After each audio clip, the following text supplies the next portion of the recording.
Crop improvement का next lecture है उड़द फसल उन्नयन, या इसको इंग्लिश में बोल देते हैं उड़द क्रॉप इम्प्रूवमेंट। ठीक है, उड़द क्या है अभी एक दाल है या पल्स क्रॉप बोल देते हैं इसको। इसके इंट्रोडक्शन या परिचय की बात करें तो इसका कॉमन नेम या सामान्य नाम आपको पता होना चाहिए। हिंदी में इसको उड़द बोल देते हैं या इसको बोलते हैं काला चना।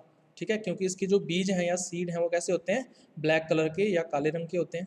ठीक है, इसीलिए इसको काला चना भी बोला जाता है। इंग्लिश में इसको उड़द भी बोल देते हैं, उड़द बीन भी बोल देते हैं। ठीक है, या फिर ब्लैक ग्राम भी कह सकते हैं।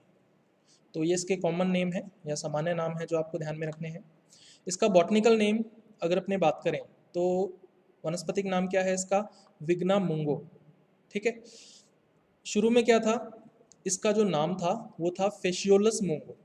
ठीक है, लेकिन बाद में एक वैज्ञानिक का नाम आपको ध्यान में रखना है, हैपर।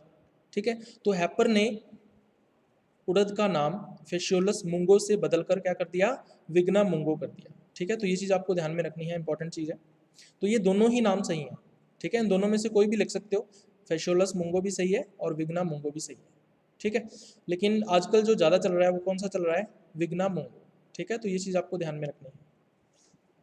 इसकी फैमिली की बात करें तो आपको पता ही है, पल्स है, दाल है, तो इसका मतलब कुल कौन सा हो जाएगा, लेग्यूमिनोसी, या इसको बोल देते हैं फैबेसी। ठीक है, लेग्यूमिनोसी या फैबेसी को फिर आगे 3 सब फैमिलीज के अंदर या उपकुलों के अंदर विभाजित किया जाता है। ठीक है, कौन कौन से हैं अभी, पेपिलियोनेसी, सीजलप्नोइडी एंड लोटोइडी। ठीक है, तो इसमें से जो उड़द है वो कौन से उपकुल में आएगा, कौन से सब फैमिली में आएगा, पेपिलियोनेसी उपकुल या सब फैमिली के अंदर।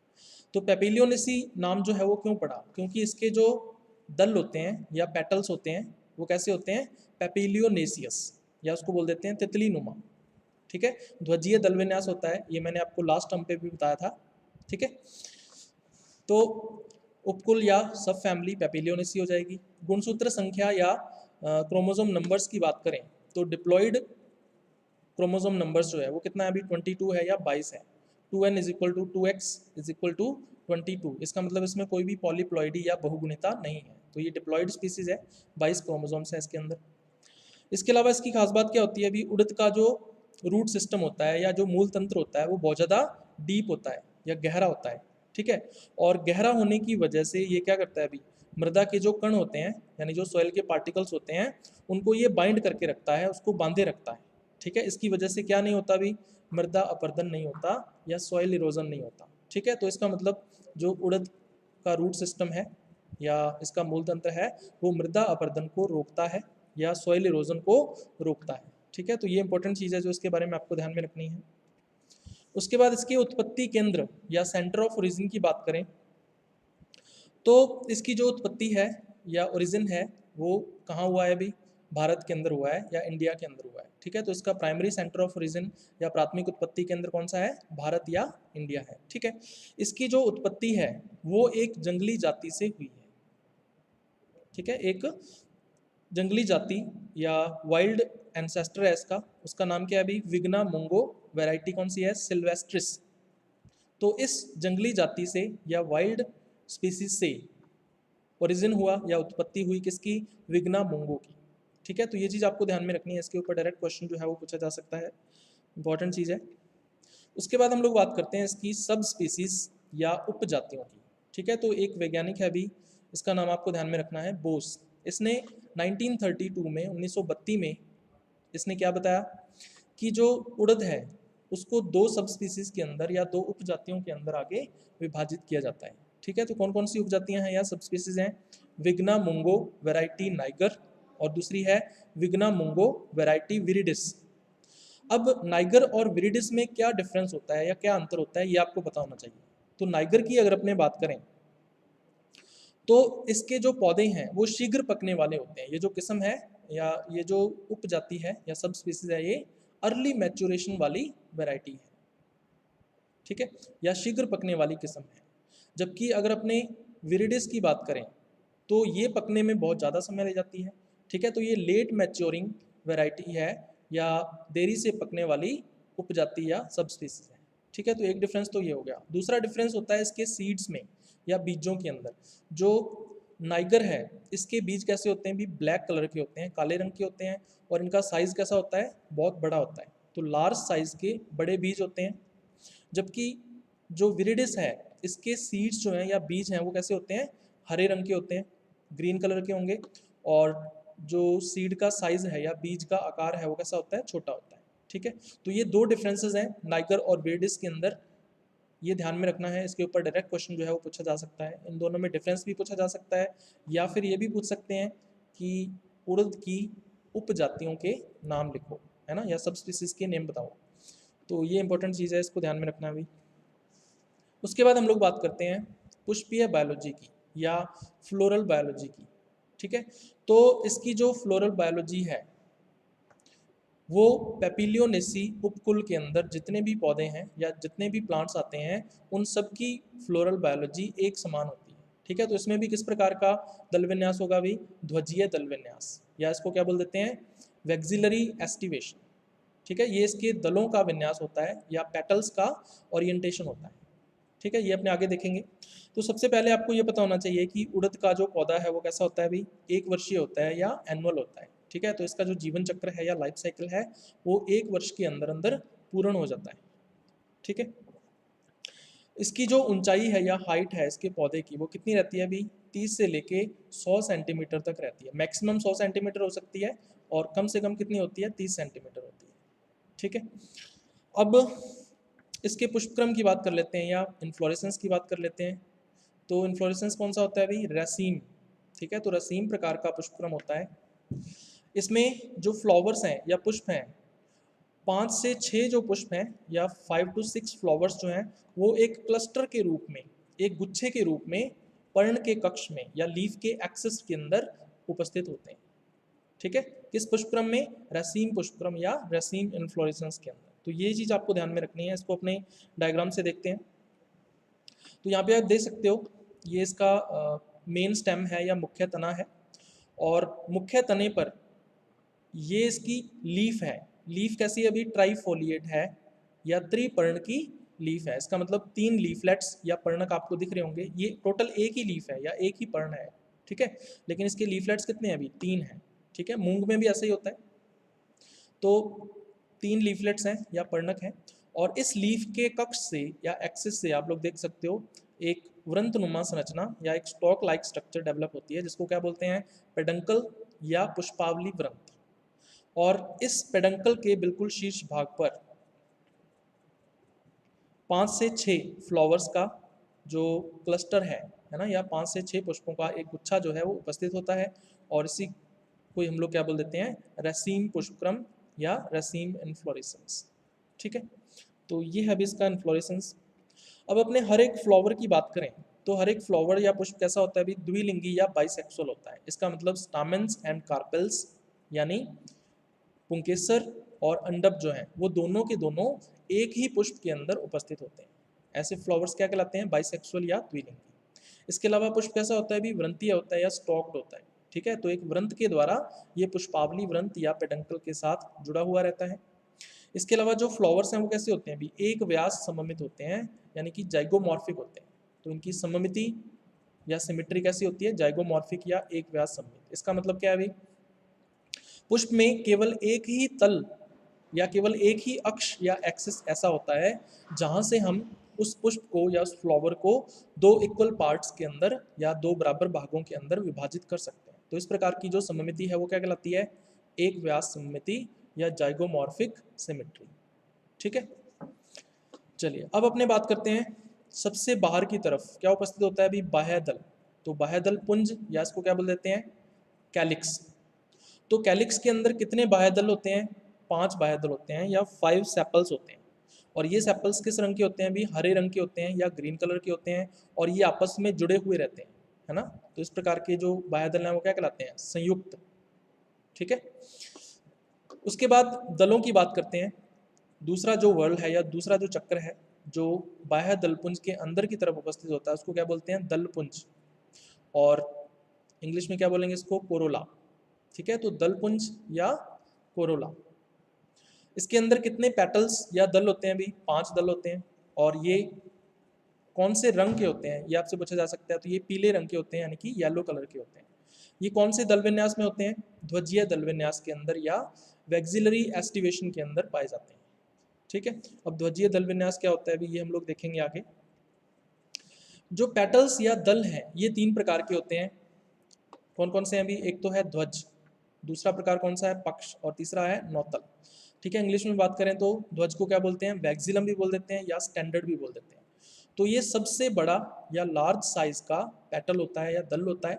ठीक है, और सबसे ऊपर की तरफ उपस्थित होता है। ठीक है, अपर साइड में फ्लावर की उपस्थित होता है। ठीक है, तो ध्वज हो गया। दूसरा पक्ष की बात करें तो ये जो पक्ष है या विंग है ये लिटरल साइड में या पार्श्व में उपस्थित होते हैं, और इनका आकार कैसा होता है? भी मध्यम होता है। ठीक है, यानी कि ना तो ज़्यादा बड़ा होता है और ना ही ज़्यादा छोटा होता है। तो मध्यम आकार के होते हैं ये जो दल हैं, 2 पार्श्वीय या 2 लेटरल मीडियम पेटल्स। ठीक है, 2 पार्श्वीय मध्यम दल। तीसरे टाइप के हैं नौतल, या इसको इंग्लिश में बोल देते हैं कील और कैरिना। ठीक है, ये सबसे छोटे होते हैं। तीनों प्रकारों में से तीनों प्रकारों में सबसे छोटे नौतल या कील या कैरिना होते हैं, और सबसे नीचे की तरफ उपस्थित होते हैं, लोअर साइड में उपस्थित होते हैं। ठीक है, और सबसे छोटे हैं, ये मैंने आपको बता ही दिया। संख्या में कितने होते हैं? 2 होते हैं। अब इनकी खास बात क्या होती है? अभी इनके अंदर पुंकेसर व स्त्री केसर जो हैं, यानी स्टामेन्स एंड कार्पेल्स जो हैं, इसके अंदर एनक्लोज्ड रहते हैं या बंद रहते हैं। ठीक है, इसी कारण इनमें हमेशा क्या होता है? अभी स्वपरागन होता है या सेल्फ पॉलिनेशन होता है, क्योंकि जो पुंकेसर और स्त्री केसर हैं वो कभी भी बाह्य वातावरण के या एक्सटर्नल एनवायरनमेंट के कांटेक्ट में आते ही नहीं है। ठीक है, तो इसका मतलब कोई भी बाहर से परागकण आकर वर्तिकाग्र को परागित नहीं कर सकता। तो इसी पुष्प के अंदर जो पुंकेसर या स्टामेन उपस्थित है, इसके परागकण या पॉलन ग्रेन्स कार्पेल की वर्तिकाग्र पर या स्टिग्मा के ऊपर आकर पॉलिनेशन या परागन करेंगे। तो इस तरह का परागन क्या कहलाएगा? स्वपरागन या सेल्फ पॉलिनेशन कहलाता है। और इस प्रकार की कंडीशन को क्या बोलते हैं? निम्नलिखित परागन, या इसको इंग्लिश में क्या बोलते हैं अभी? क्लिस्टोगैमी। ठीक है, तो ये इंपॉर्टेंट चीज़ है जो पेपिलियोनेसी फैमिली के या पेपिलियोनेसी उपकुल या सब फैमिली के जितने भी मेंबर्स हैं उन सब में ऐसा ही होता है। ठीक है, चलिए इसको आगे कंटिन्यू करते हैं अपने। तो डायग्राम के अंदर आप लोग देख सकते हो भी सबसे बड़े आकार का या लार्ज साइज का एक दल या पेटल होता है जिसको बोलते हैं ध्वज या वैक्सिला। उसके बाद लेटरल साइड में पार्श्व की तरफ 2 मध्यम साइज के मध्यम आकार के या मीडियम साइज के दल होते हैं, इनको बोल देते हैं पक्ष या विंग। तो संख्या में कितने हैं? अभी 2 हैं। उसके बाद सबसे नीचे की तरफ छोटे साइज के या स्मॉल साइज के या छोटे आकार के दल या पेटल्स उपस्थित होते हैं, जिन्हें क्या बोलते हैं अभी? कील या नौतल। ठीक है, इंग्लिश में भी कील भी बोल देते हैं उसको, कैरिना भी बोल देते हैं। तो स्टामेन्स एंड कार्पेल्स या पुंकेसर और स्त्री केसर जो हैं वो इन्हीं 2 पेटल्स के मध्य या इन्हीं 2 दलों के मध्य बंद रहते हैं या एनक्लोज रहते हैं। ठीक है, तो इस डायग्राम को आप लोग देख सकते हो, ये कैसा दिखाई दे रहा है? तितली नुमा। ठीक है, ये दल कैसे हैं अभी? तितली नुमा दिखाई दे रहे हैं। पेपिलियोनेसियस पेटल्स हैं, इसीलिए इस उपकुल का नाम या इस सब फैमिली का जो नाम है वो क्या है? पेपिलियोनेसी है। ठीक है, तो ये चीज़ आपको ध्यान में रखनी है। उसके बाद हम लोग चलते हैं इसके एंड्रोशियम पर या पुमंग पर। ठीक है, तो इसके अंदर आपसे पूछा जा सकता है कि कितने पुंकेसर होते हैं। तो टोटल पुंकेसर या स्टामेन्स कितने हैं अभी? 10 या 10 हैं। अब ये जो पुंकेसर हैं वो कैसे होते हैं? द्विसंगी होते हैं, या इसको इंग्लिश में क्या बोल देते हैं? डाइएडल्फस। ठीक है, इंपॉर्टेंट चीज़ है, इसके ऊपर क्वेश्चन पूछा जाता है डायरेक्ट। तो इसमें 2 संघ बनते हैं या 2 समूह बनते हैं या 2 ग्रुप्स बनते हैं स्टामेन्स या पुंकेसर के। ठीक है, एक समूह के अंदर कितने पुंकेसर होते हैं? 9 पुंकेसर होते हैं या 9 स्टामेन्स होते हैं, और दूसरे समूह या ग्रुप के अंदर केवल एक एलोन या अकेला पुंकेसर या स्टामेन होता है। ठीक है, तो इस तरह से 2 समूह बनते हैं, इसलिए इसको क्या बोल देते हैं? द्विसंघी या डाइएडल्फस। तो इस डायग्राम के अंदर आप देख सकते हो ये है स्टेमिनल क्लस्टर। ठीक है, या पुंकेसरी संघ, जिसके अंदर टोटल 9 पुंकेसर हैं या स्टामेन्स हैं, और दूसरी तरफ देख सकते हो आप एकल पुंकेसर या सिंगल स्टामेन है। ठीक है, तो 2 ग्रुप बन गए, इसलिए इसको क्या बोलते हैं? डाइएडल्फस या द्विसंघीय पुंकेसर। चलिए उसके बाद हम लोग बात करते हैं गैनोशियम या स्त्री केसर की। तो इसमें सबसे पहले नंबर ऑफ कार्पेल्स या अंडकों की जो संख्या है वो आपसे पूछी जा सकती है। तो इसमें सिर्फ एक ही अंडक होता है या एक ही कार्पेल होती है।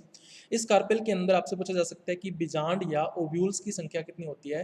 तो 8 से लेके 15 तक बीजांड या ओव्यूल्स इसके अंदर हो सकते हैं। ये जो बीजांड हैं या ओव्यूल्स हैं वो प्लासेंटा पर लगे रहते हैं। कौन से बीजांड न्यास या कौन से बीजांड न्यास के अंदर है ये? सीमांत बीजांड न्यास, ठीक है, या इसको बोल देते हैं मार्जिनल प्लासेंटेशन। तो ये चीज़ आपको ध्यान में रखनी है। पैपिलियोनेसी कुल के जितने भी प्लांट्स हैं उन सब में ये व्यवस्था जो है वो देखने को मिलती है, तो इम्पोर्टेंट चीज़ है। उसके बाद इसकी वर्तिकाग्र की बात कर लेते हैं, स्टिग्मा की बात कर लेते हैं। तो कार्पेल की जो स्टिग्मा है या अंडक की जो वर्तिकाग्र है वो कैसी होती है? हेयरी नेचर की होती है या रोमीय होती है। और साथ में क्या होती है? अभी सर्पिलाकार कुंडलित होती है, यानी कि स्पाइरली कोइल्ड होती है, ठीक है। तो ये खास बात होती है इसकी स्टिग्मा या वर्तिकाग्र की। चलिए उसके बाद फ्लोरल डायग्राम देख लेते हैं अभी। तो सबसे ऊपर की तरफ आपको दिख रहा होगा इसका मात्र अक्ष या मदर एक्सिस।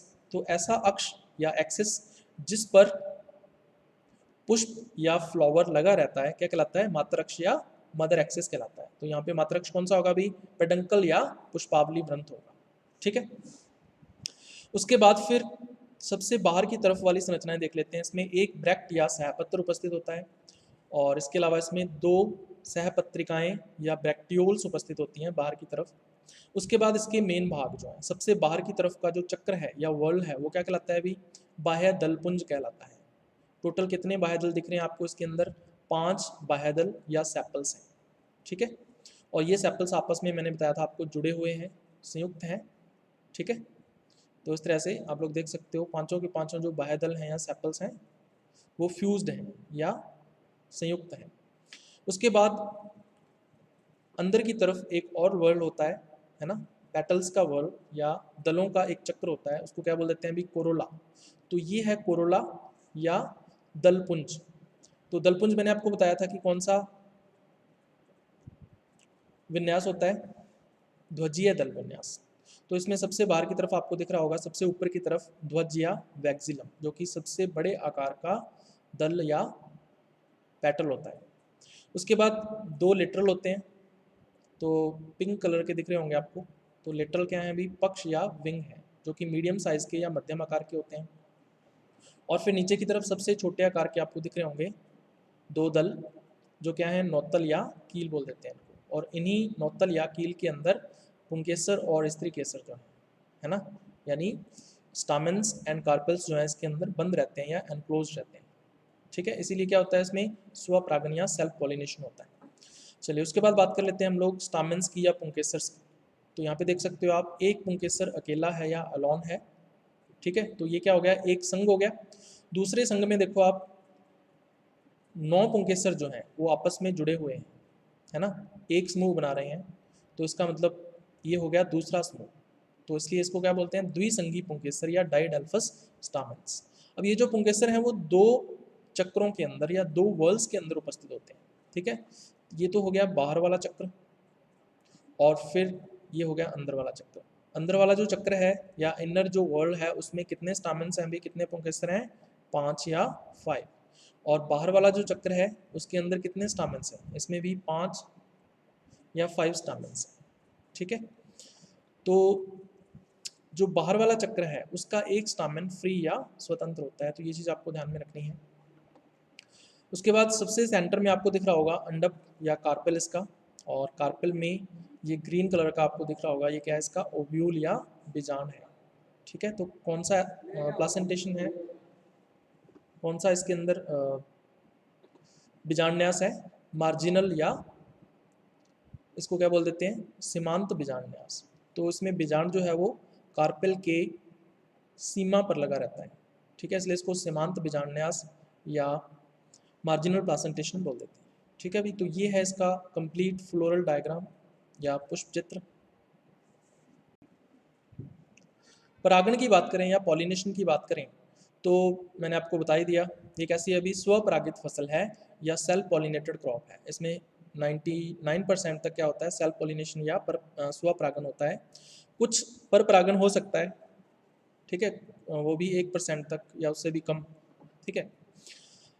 अब इसके अंदर क्या होता है, भी निम्नलिखित परागण होता है या क्लस्टोगैमी होती है, यानी पुंकेसर और स्त्री केसर मैंने आपको बताया वो बंद होते हैं इसके अंदर, पेटल्स के अंदर या दलों के अंदर, ठीक है। और इस वजह से इसमें क्या होता है अभी 100% या 99% तक क्या होता है इसके अंदर स्वपरागण या सेल्फ पॉलिनेशन होता है। तो परागण के बारे में ये चीज़ आपको ध्यान में रखनी है। उसके बाद इसके फ्रूट की बात कर लें तो पैपिलियोनेसी कुल के जितने भी प्लांट्स हैं या जितने भी पौधे हैं उन सब में सेम टाइप का फ्रूट जो है वो उपस्थित होता है। तो कौन सा है अभी, पॉड या लेग्यूम बोल देते हैं इसको, ठीक है। इसकी लंबाई आपसे पूछी जा सकती है, तो 4 से 6 सेंटीमीटर लंबे होते हैं, तो बहुत ज़्यादा लंबे नहीं है, ठीक ठाक इसकी लंबाई है। इसमें बीजों की संख्या उतनी ही होगी जितने बीजांड थे। तो बीजांड कितने थे भी, 8 से 15 थे, तो बीज भी कितने होंगे, 8 से 15 होंगे, ठीक है। तो 8 to 15 सीड्स होते हैं इसके अंदर। और इनका जो रंग है वो या तो बहुत अधिक ब्लैक होता है, काला रंग होता है इन बीजों का या सीड्स का, और या फिर गहरा भूरा बोल सकते हैं हम लोग, ठीक है, डीप ब्राउन। तो ये फ्रूट के बारे में कुछ चीज़ें हैं जो आपको ध्यान में रखनी है। चलिए उसके बाद हम लोग बात करते हैं इसके प्रजनन उद्देश्यों की या ब्रीडिंग ऑब्जेक्टिव्स की। तो सबसे पहला जो ब्रीडिंग ऑब्जेक्टिव जो कि सभी फसलों के अंदर कॉमन रहता है वो क्या है अभी, अधिक उपज या हायर यील्ड, ठीक है।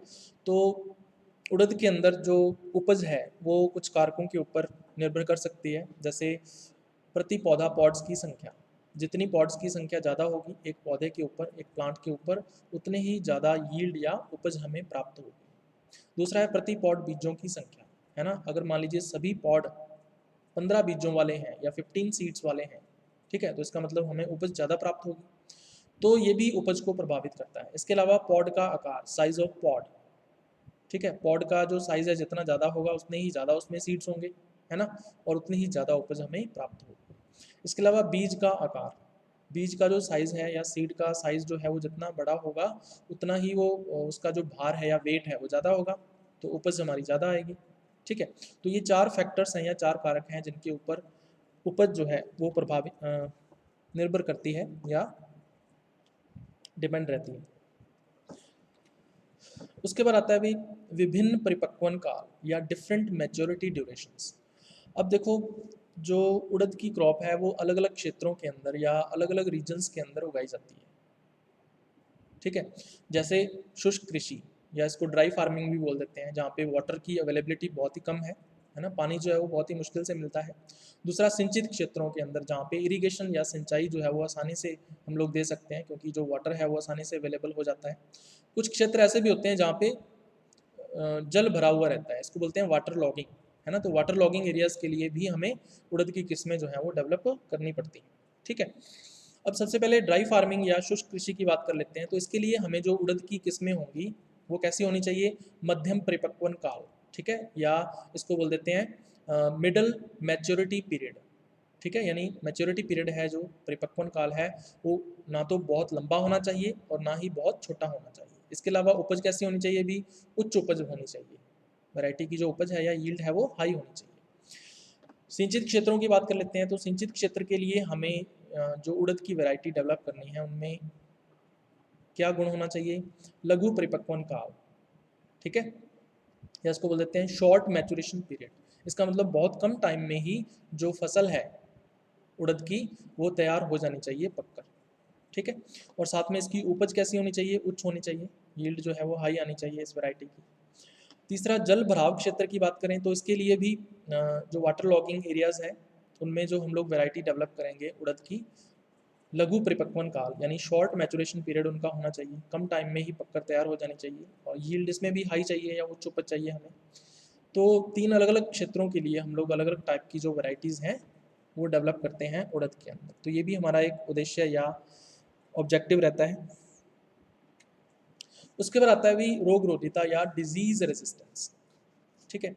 तो उड़द की जो फसल है या क्रॉप है उसको बहुत सारे रोग जो हैं वो प्रभावित करते हैं। इसमें से सबसे ज़्यादा जो डैमेज करने वाले रोग हैं वो वायरस के द्वारा फैलाए जाते हैं। तो यहाँ पे 2 वायरल डिजीज़ आपको दिख रही होंगी। सबसे पहली है अभी मूंग बीन येलो मोज़ेक वायरस। ये सबसे ज़्यादा डिस्ट्रक्टिव होता है या सबसे ज़्यादा नुकसान पहुँचाने वाला होता है, ठीक है। तो ये क्या है, एक गंभीर रोग है, ठीक है, सीरियस डिजीज़ है ये। तो इसका कंट्रोल जो है वो बहुत ज़्यादा ज़रूरी होता है। तो इसका कंट्रोल हम लोग कैसे करेंगे? हम लोग ऐसी वैरायटीज़ डेवलप करेंगे, ऐसी किस्में विकसित करेंगे जो इस रोग के प्रति क्या हों, प्रतिरोधी हों या रेजिस्टेंट। इसके अलावा दूसरा देख सकते हो, दूसरी डिजीज़ भी वायरस से रिलेटेड है, लीफ क्रिंकल वायरस बोल देते हैं। ठीक है, इसका जो अटैक है या इन्फेक्शन है, संक्रमण है, वो ज़्यादा नहीं होता, कभी कभी होता है, लेकिन फिर भी ये जब भी इसका इन्फेक्शन होता है तो ये डैमेज करता है, क्रॉप को क्षति पहुंचाता है। ठीक है, इसके अलावा सर्कोस्पोरा लीफ स्पॉट है ना, ये फंगल डिजीज़ है, तो इसके अगेंस्ट भी हमें रेजिस्टेंट वैरायटी डेवलप करनी होती है। इसके अलावा कुछ और डिजीज़ के नाम हैं जो आपको ध्यान में रखने हैं अभी, rhizoctonia blight, macrophomina blight, bacterial leaf spot, powdery mildew, root and stem rot. ठीक है, तो ये कुछ डिजीज़ हैं जो आपको ध्यान में रखनी है। इनके अगेंस्ट हमें रेजिस्टेंट वैरायटीज़ डेवलप करनी होती हैं, तो ये हमारी ब्रीडिंग का या प्रजनन का उद्देश्य रहता है उड़द की फसल के अंदर। ठीक है, उसके बाद देखते हैं कीटरोधिता या इंसेक्ट रेजिस्टेंस। तो बहुत सारे ऐसे इंसेक्ट्स हैं जो डायरेक्टली डैमेज करते हैं उड़द की क्रॉप को, और कुछ ऐसे भी हैं जो वेक्टर या वाहक के रूप में कार्य करते हैं। किसके लिए? वायरस के लिए। तो मैंने आपको बताया कि उड़द की फसल के अंदर या उड़द की क्रॉप में 2 रोग ऐसे हैं जो वायरस के द्वारा कॉज किए जाते हैं। ठीक है, कौन कौन से हैं अभी? मूंगबीन येलो मोज़ेक वायरस और दूसरा है लीफ क्रिंकल वायरस। अब कुछ इंसेक्ट्स ऐसे होते हैं जो इन वायरसेस के लिए वाहक का कार्य करते हैं। ठीक है, जैसे आप देख सकते हो यहाँ पे सबसे पहला व्हाइट फ्लाई। तो व्हाइट फ्लाई क्या करती है अभी? वायरस के लिए वाहक का काम करती है, यानी वायरस के लिए ये वेक्टर का काम करती है। ये क्या करती है अभी? वायरस को एक पौधे से दूसरे पौधे पर लेकर जाती है। ठीक है, जिससे क्या होता है अभी? जो वायरस के द्वारा फैलाया जाने वाला रोग है वो पूरी फसल के ऊपर फैल जाता है। तो अगर व्हाइट फ्लाई का अटैक हो जाए, संक्रमण हो जाए, तो हमारी जो पूरी फसल है वो वायरल डिजीज़ से या वायरस रोग से ग्रस्त हो सकती है। ठीक है, तो हमें वायरल डिजीज़ के कंट्रोल के लिए हमें वाइट फ्लाई का कंट्रोल जो है करना बहुत ज़रूरी होता है। ठीक है, तो हमें वाइट फ्लाई के अगेंस्ट रेजिस्टेंट वैरायटीज़ जो हैं वो डेवलप करनी होंगी उड़द बीन के अंदर। इसके अलावा कुछ और इंसेक्ट्स हैं जिनके नाम आपको ध्यान में रखने हैं, जैसे लीफ ईटिंग कैटरपिलर है, इसके अलावा एफिड्स हैं, पॉड बोरर हैं जो डायरेक्टली डैमेज करते हैं क्रॉप को। ठीक है, तो इनके अगेंस्ट भी हमें रेजिस्टेंट वैरायटीज़ जो हैं वो डेवलप करनी होंगी। उसके बाद नेक्स्ट ऑब्जेक्टिव हमारा आता है अभी अच्छी गुणवत्ता या बेटर क्वालिटी। तो उड़द के जो सीड होते हैं या बीज होते हैं उनके अंदर प्रोटीन की मात्रा कितनी होती है अभी? 24% होती है। ठीक है, लेकिन उड़द के अंदर कुछ ऐसी वाइल्ड स्पीसीज या जंगली जातियां भी होती हैं जिनमें प्रोटीन की मात्रा कितनी होती है? 27% होती है। ठीक है, तो ऐसे वंशक्रम या ऐसी लाइन्स भी उपस्थित होती हैं। तो हमारा उद्देश्य क्या रहता है अभी? ऐसे वंशक्रमों का उपयोग करना, है ना, ऐसी लाइन्स का उपयोग करना। कौन सी लाइन्स का? जिनके अंदर 27% प्रोटीन है। ठीक है, तो ये जो 27% प्रोटीन है इसको अगर हम कल्टीवेटेड उड़द के अंदर या कृष्य उड़द के अंदर स्थानांतरित कर सकें, ठीक है, तो हम लोग प्रोटीन की मात्रा को बढ़ा देंगे। 24 से कितनी हो जाएगी? 27% हो जाएगी। तो ये भी हमारा एक उद्देश्य रहता है। इससे होगा क्या? अभी प्रोटीन की मात्रा बढ़ गई तो हमारी जो क्वालिटी है या गुणवत्ता जो है उड़द की वो बढ़ जाएगी। ठीक है, तो प्रोटीन की मात्रा को बढ़ाया जा सकता है। ठीक है, जिससे इसकी जो गुणवत्ता है वो बढ़ सकती है। इसके बाद उड़द की गुणवत्ता को कुछ कारक हैं जो निर्धारित करते हैं। तो कौन कौन से फैक्टर्स हैं जो क्वालिटी को डिसाइड करेंगे? जैसे सबसे पहला प्रोटीन अंश, अभी मैंने आपको बताया प्रोटीन की मात्रा जितनी ज़्यादा होगी उतनी ही ज़्यादा क्वालिटी आएगी। मैथियोनिन अंश, है ना, मैथियोनिन एक क्या है? एक अमीनो अम्ल है या अमीनो एसिड है। तो प्रोटीन के अंदर जितनी ज़्यादा मात्रा में मैथियोनिन होगा उतनी ही ज़्यादा क्वालिटी आएगी, है ना। तो वैसे अगर नॉर्मल अपने देखें उड़द के बीजों में जो प्रोटीन होती है उसमें मैथियोनिन कितने परसेंट होता है? 1.17% होता है। ठीक है, लेकिन इसको अगर अपने बढ़ा लें तो हमारी जो क्वालिटी है या गुणवत्ता है वो और ज़्यादा बढ़ जाती है। इसके अलावा आती है पकाव गुणवत्ता या कुकिंग क्वालिटी। ठीक है, तो ऐसी उड़द जो कम समय में पककर तैयार हो जाए, है ना, कम टाइम के अंदर ही पककर तैयार हो जाए, तो हम लोग क्या मानेंगे कि जो उड़द है वो हाई क्वालिटी की है या उच्च गुणवत्ता की है।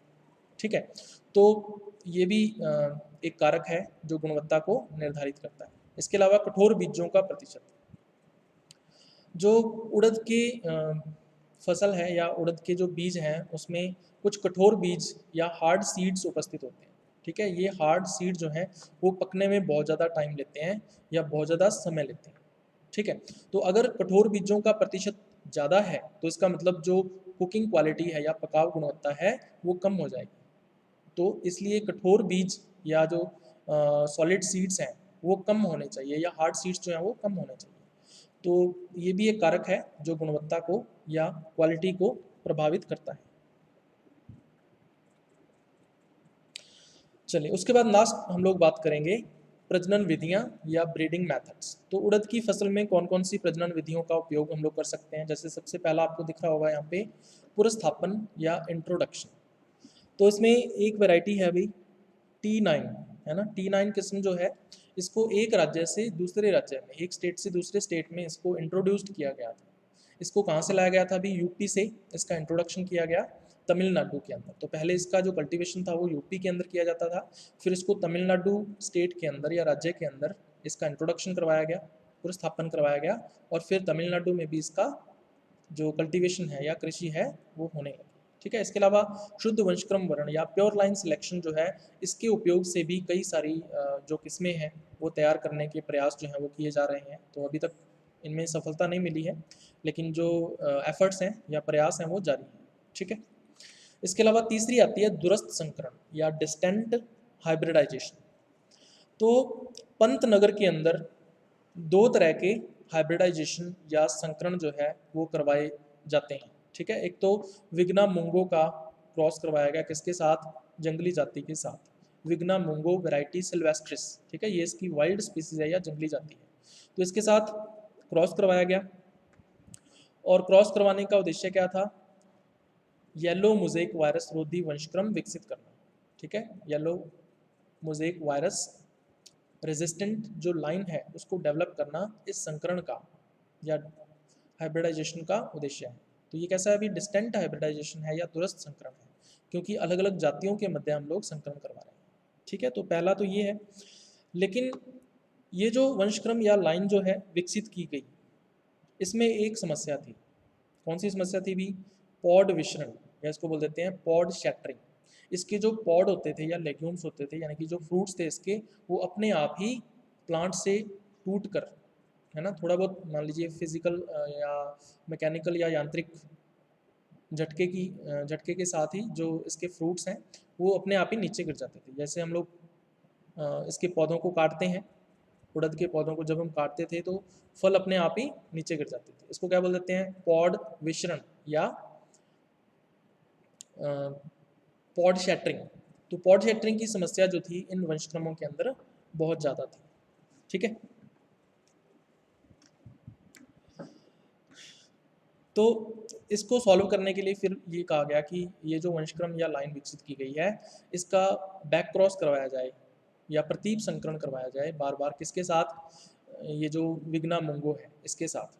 ठीक है, तो ये है अभी पहला, सबसे पहला दूरस्थ संकरण या डिस्टेंट हाइब्रिडाइजेशन। उसके बाद दूसरा जो डिस्टेंट हाइब्रिडाइजेशन था वो किस लिए करवाया गया था? अभी पॉड की लंबाई व पाचनशीलता को बढ़ाने के लिए, है ना।